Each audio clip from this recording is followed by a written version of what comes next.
जय जगन्नाथ नमस्कार आपण समस्त को आउ एक नूतन वीडियो को स्वागत।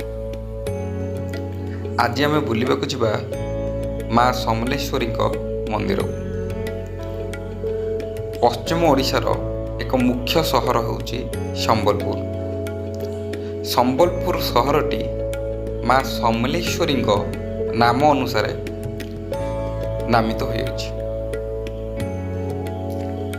आपण जेकोसी स्थान आसुचंती ना कहीं जदि समलेश्वरी माँ को दर्शन करने निमित्त जीवाई चाहती तेबे संबलपुर मुख्य सहर मध्य जो क्षेत्रराजपुर स्टेशन अच्छी संबलपुर सिटी बोली रेलवे स्टेशन सेठाकू आपण आसबे और सेठार मात्र 2 किलोमीटर दूर में माँ मंदिर अवस्थित। आउ जदि बसस्टाण्ड देखा बसस्टाण्ड मध्य पाख अच्छी संबलपुर बसस्टाण्ड ओएसआरटीसी बसस्टाण्ड हो अथवा लक्ष्मी बजार छक जो कहती सेठाकू आपण आसिकी मात्र 2 किलोमीटर ऑटो रे आपण आसीपारे कार रे मध्य आसीपारे। तो सेठारे माँ को मंदिरटी अवस्थित जीवा आसबार कौनसी असुविधा नहीं।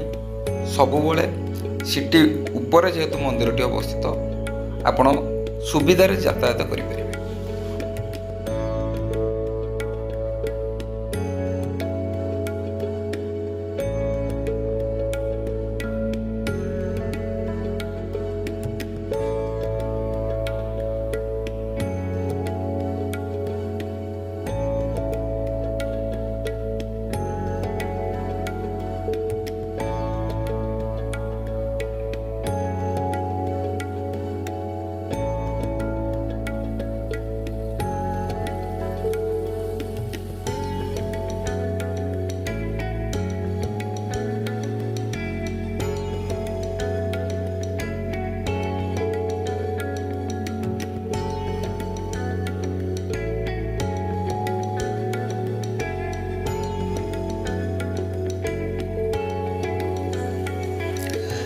केमिति जीवे तो जानिले बर्तमान केउठारे रहिबे से संबलपुर स्टेशन ओल्लै सारिबा परे संबलपुर स्टेशन पाखरे आपनकु रूम मिल जिवो। सेठी आपण रूम नहीं कि रही परिबे, रूम होटल नहीं कि रही परिबे अथवा जो बस स्टैंड अच्छी लक्ष्मी बाजार को आसी जिवे सेठारे मध्य आपण रूम नहीं कि रही जाय परिबे। आ मंदिर भितरे भक्त मानकर अथवा जो माने श्रद्धालु माने आसुचंती तांको रहिबार व्यवस्था करा जाय नाही, किंतु निकट भविष्य में निश्चित रूपे मंदिर निकट रे करा जिवो। आउ सेटा जेमिति हेले भी समस्त को बहुत भल हो।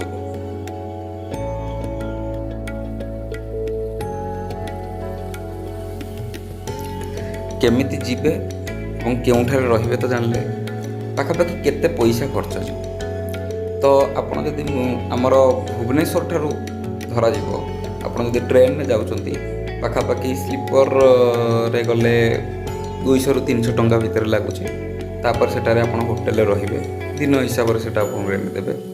ता बाद खाइबा पीवा बस जेमती ओडिसा रे हमर जेमती चारियाडे चलची सेमती खाइबा पीवा बहुत भल अच्छी। पाखापाखि 70 ରୁ 100 टंका मध्य नॉर्मल मिल जिवो एवं स्पेशल थाली आपण जदि ऑर्डर करचंती पाखापाखि 150 टंका रहिबो। आउ सेही पाखरे आपण जदि बुलिबा को चाहुचंती महानदी हमर हीराकुद डैम अच्छी आउ हमर मेटाकानी माँ को मंदिर अच्छी, हुमा मंदिर अच्छी, घंटेश्वरी माँ को मंदिर अच्छी सेठाकू मध्य आपण जाई परिबे। सेही सिटी ऊपर कार आपण बुकिंग करिनेबे ट्रैवल थ्रू रे तो सेठारू आपण जाइकी गोटे दिन मध्य रे सबु जाक प्लेस आपण कवर कर दे पारिबे।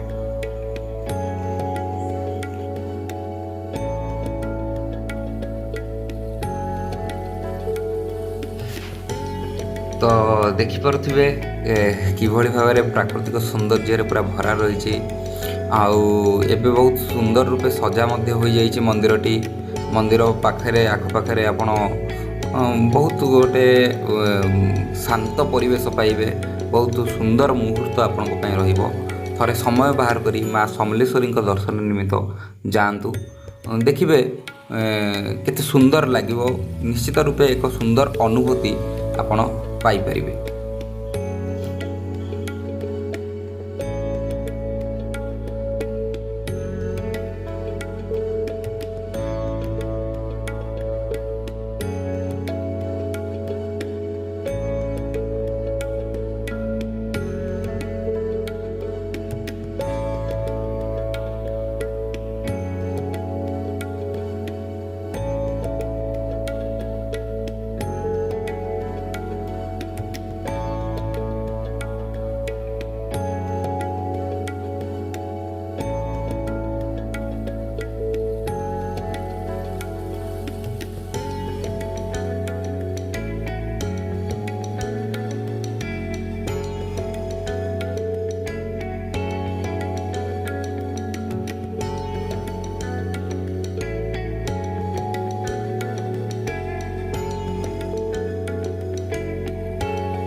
ଆଶା କରୁଛି ଭିଡ଼ିଓଟି ସମସ୍ତଙ୍କୁ ନିଶ୍ଚିତ ଭଲ ଲାଗିଥିବ। କମେଣ୍ଟ ମାଧ୍ୟମରେ ନିଜର ମତାମତ ଦେବାକୁ ଭୁଲିବେ ନାହିଁ। ଜୟ ମା ସମଲେଶ୍ୱରୀ। ନମସ୍କାର।